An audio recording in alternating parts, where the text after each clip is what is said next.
Happy Thursday, everybody. Happy NFL Draft Day to all who celebrate. Sean O'Connell Show coming at you. We will talk about the NFL Draft quite a bit on the show today. Kyle Van Noy is going to join us, the BYU football legend, Eric Weddle, the Utah football legend, both going to join us. Both have had incredible NFL careers after, of course, being drafted. And by the way, we'll address this with these two guys. The draft, the scores assessed in the combine and the relative athleticism score, production score, the things that the NFL scouting process does to measure an individual's ability to make the transition, Kyle Van Noy and Eric Weddle scored remarkably close together on all those tests. So we'll get into that with both of those guys when they join us on the show. Gordy Chase is also going to be here in studio with us in half an hour. We get him for a full hour. We'll talk about what has already been a really exciting and viewer-friendly NBA playoff start. It's just it's been really good so far. Physical one too, OC. I know. You James saw Kristaps Porzingis getting his head gashed in, right? James I was very, should say. very excited about the blood pouring from the forehead of Kristaps Porzingis. And at the end of the day, he handled it as toughly. Toughly, is that a word? He handled it with as much toughness as you could ever expect from an NBA player. So he gets more bonus points in my book. He strikes me as a Sean O'Connell kind of guy. And you know what? Based on his post-game comments, which we will play later for you, where he's smiling through it and he says he loves it. There's an inverse relationship between European basketball players versus American basketball players and European soccer players versus American soccer players. It really is. Like, European soccer players are the biggest babies, flop masters, drama queens. It's the worst, right? American soccer players sort of reject that version of the game unless it serves them to flop and hopefully get a card against an opponent. But the American soccer player, for whatever reason, MLS soccer is a lot tougher of a game, at least on the visual front. You don't get as much of the crying. You don't get quite as much of the flopping. And then in basketball, it's the opposite. The American players are the Oscar-winning actors. The Dylan Brookses, the LeBron Jameses of the world, the flopping of even like a guy who pretends to be tough like Draymond Green. To be fair, I think it's fair to say that guys like Vlade Divac, some of these original European great basketball players who joined the NBA, are kind of the reason why American players have become actors and floppers, but it has flipped. It seems like I think that the European guys, a lot of them come up and they're playing professional basketball at the age of like 14 over in Latvia, right? Playing at these pro academies like they do the soccer model over there. And you've got these 40-year-old plumbers that are elbowing them in the face when they're teenage kids, and they just develop a little bit of toughness. But really, it's more of a culture thing. You're allowed to flop. You're encouraged to flop and be a baby about things in the high school, AAU, college circuit in a way that you're probably not when you're playing for Partizan over in Serbia. Yeah. And there's guys with fireworks in the stands, and they're just like, toughen up. And the no doubt their version of the mob is tied to a lot of what's going on at those games too. I thought about some of those going Eastern there European countries. Like in every one of those sort of backwater professional clubs in some far-flung former Soviet republic, there is definitely an organized crime element to the ownership group or whatever. Or at least the betting element of the games, yeah. Anyway. Betting on the games. But I only bring up for Kristaps Porzingis and his toughness. Yeah. I only bring up how it seemed like the Europeans were what ushered in this era of guys flopping and acting, and it's become more of an American basketball thing, unfortunately, because I think it did come from the soccer world, but but as you said, last however many years, it seems to have flipped where the Europeans are doing less of the flopping. The Americans seem to be doing more. But we'll see. Luka could be the exception. Luka's kind of a crybaby. Luka likes to embellish. Yes. In any case, that's not what we're going to talk about for the bulk of the show today. We will get to some of that with Gordy Chiesa. The NFL draft is my favorite, as I've said many, many times. It's my favorite sporting event that doesn't involve actual sporting competition. It's so much fun to watch this whole process kind of come to fruition on draft day, and to see the fan base reaction and to do the draft grades, who got it right, who got it wrong. Even though tomorrow, when we're producing those draft grades, we actually don't know any more than we do today about whether or not that person's going to work out in the NFL. And there's been plenty of success stories. There's been plenty of surprise failures. It's just a fun guessing game, gamble, et cetera, et cetera. I love it. I absolutely love it. And there's the sentimental side as well, where you do get to enjoy the process of watching someone that you may or may not have developed some affection for playing for your university, or even some vitriol for playing against your favorite university. And you get to watch those people walk up on stage and hug Roger Goodell and have their dreams come true, at least in the short term. It's pretty amazing process and pretty unique to our professional sports. And it's something that, to my knowledge, is not actually, like, as long as we're talking about the European model, it's a little bit different over there in the European world, right? Like, they do the academy thing, and they do the rights acquisitions. You don't get to watch like a lottery play out like you do in basketball. It's just different. It's quintessentially American sport, and I love it very much. It's that drafts and all-star games. Very American. Everywhere else in the world with sports, those really don't exist. I wanted to at least take a couple of minutes today, as long as we're talking about the draft. 877-353-0700. If you want to throw in any draft comments or questions or whatever, you can answer some of the questions that I'm going to throw at James Peterson just to put him on the spot. But a little draft history as it pertains to I ain't scared. To local talents, to guys that have come from local universities and gone on to be successful in the NFL. We'll start with the low-hanging fruit.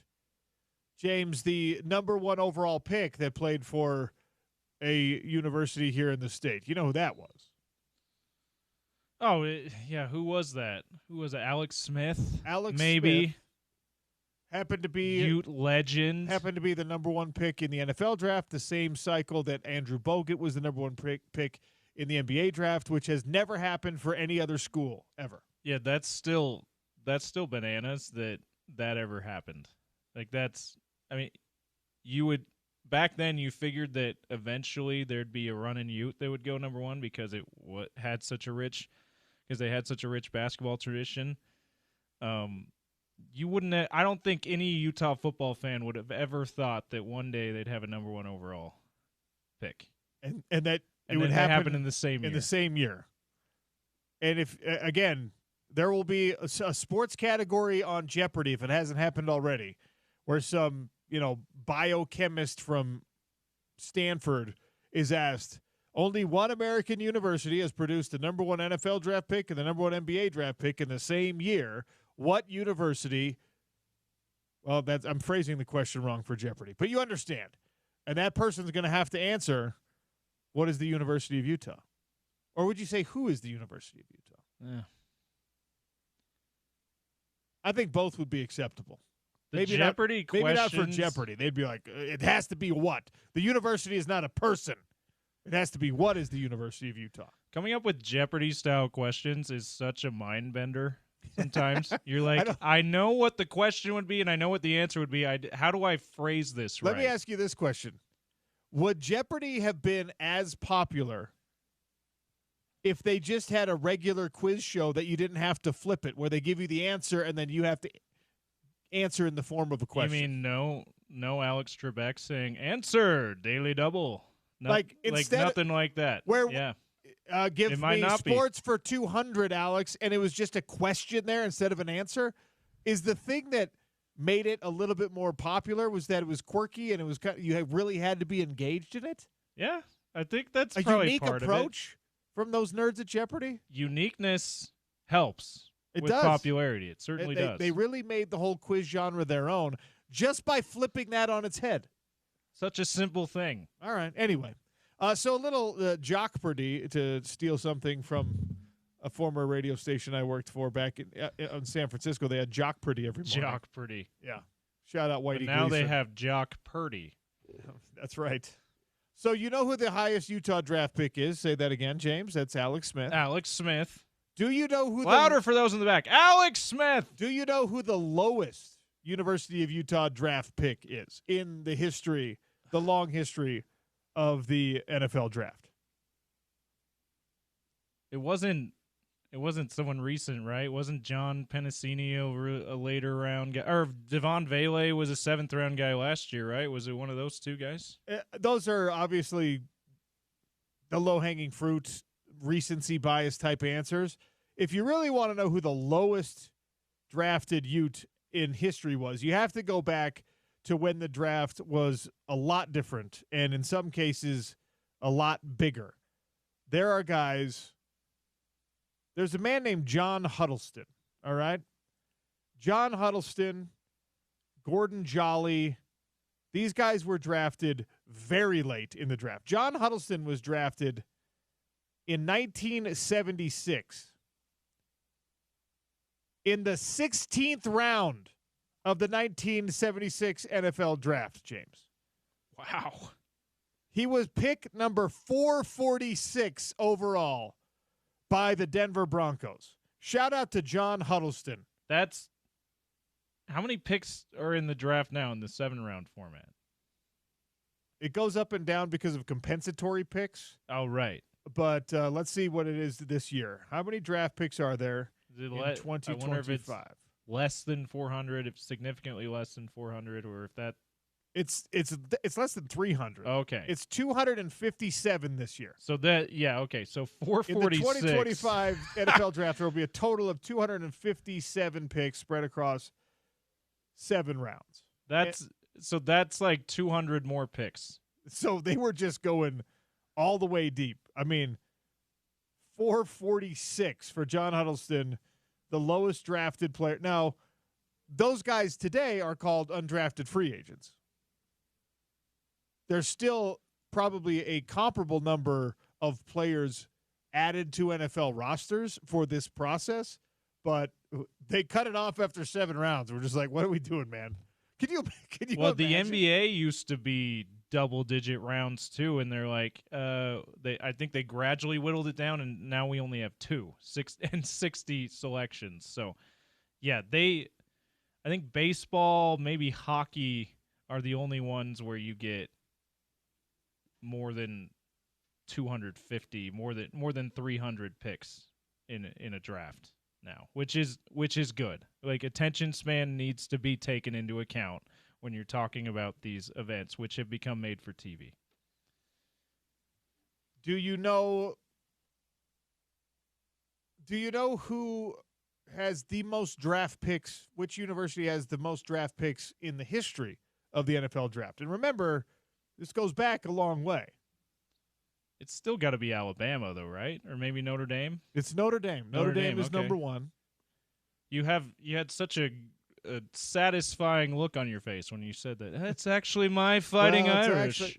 Notre Dame number 1. Now, that is going to, if Alabama continues at the rate they're at now, where they're getting 15 guys drafted every year, that's going to change things a lot. And Notre Dame, of course, over-indexes to the early days of the draft in acquiring the numbers of draft picks that they've got. But Notre Dame still hangs on to the distinction, standing alone at the top of most draft picks from a university. I got to think, because Alabama's history of being a college football power goes well before Nick Saban, right? Bear Bryant also had his time. So I got to think Alabama's near the top somewhere. They're sixth. Okay, yeah. I would have guessed top 5. I'll give you a but James 6. Peterson bonus point if you can name the top 5 universities in production of draft picks all time. Alabama being number 6. We five open that schools up to above it. listeners?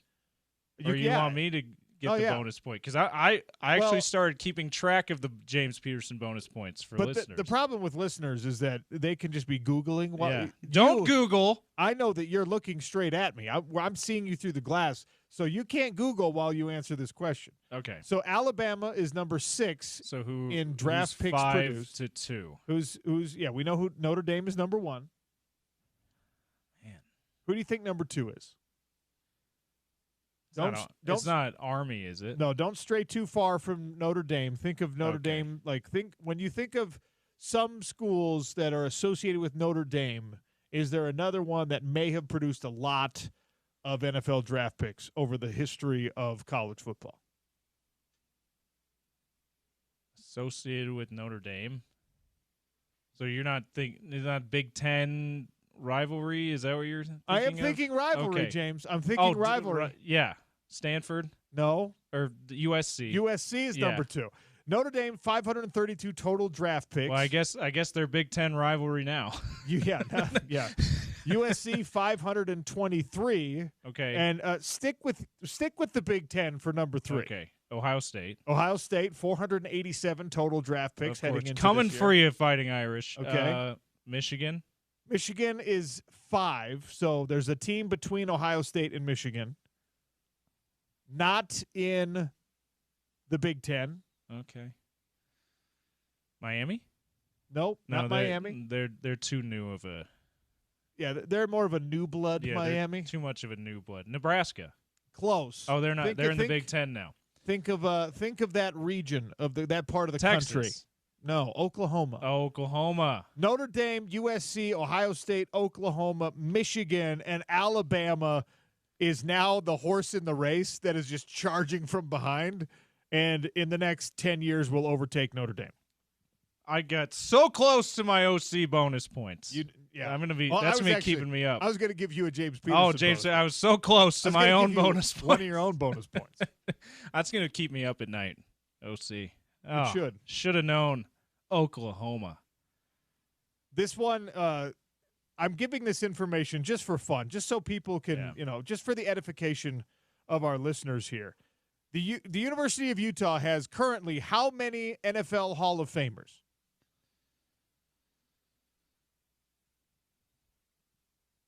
Is there like 3? There's 2. 2.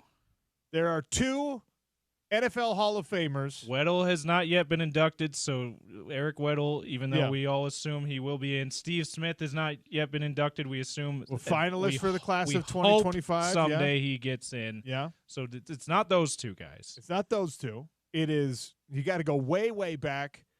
Actually, the first NFL Hall of Fame inductee from the University of Utah played after the second NFL Hall of Fame inductee for strange reasons. So Larry Wilson was drafted from the University of Utah in 1960.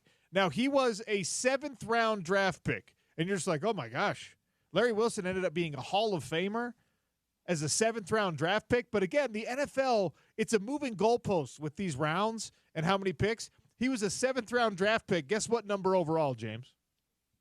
Like 100 or something? 74. Oh, my gosh. Well, way less teams. He's a 3rd-round pick in today's game. Yeah.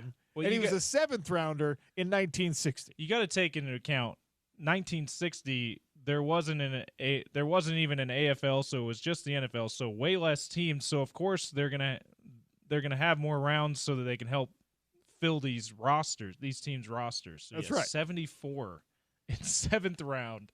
And as I was doing the research for this to have this little fun fact-finding draft segment for our listeners here. So I knew Larry Wilson was a Hall of Famer. I knew Larry Wilson was not a first-round draft pick. He played safety. Okay. He actually played. He probably multiple positions back then. A lot of guys did. He played running back and corner at the University of Utah. Was an all-conference, all-American level performer at both of those positions. He gets drafted by the Cardinals, and they were ready to cut him because he was not good enough to play running back. He was not good enough to play corner.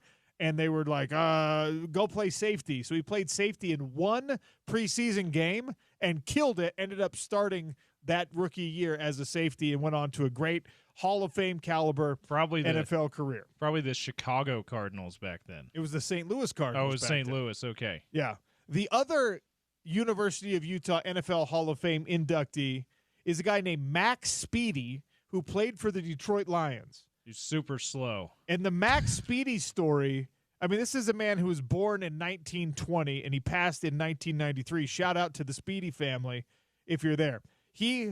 So he played for the Cleveland Browns. He played for Paul Brown. Okay. Like the Paul Brown. Okay?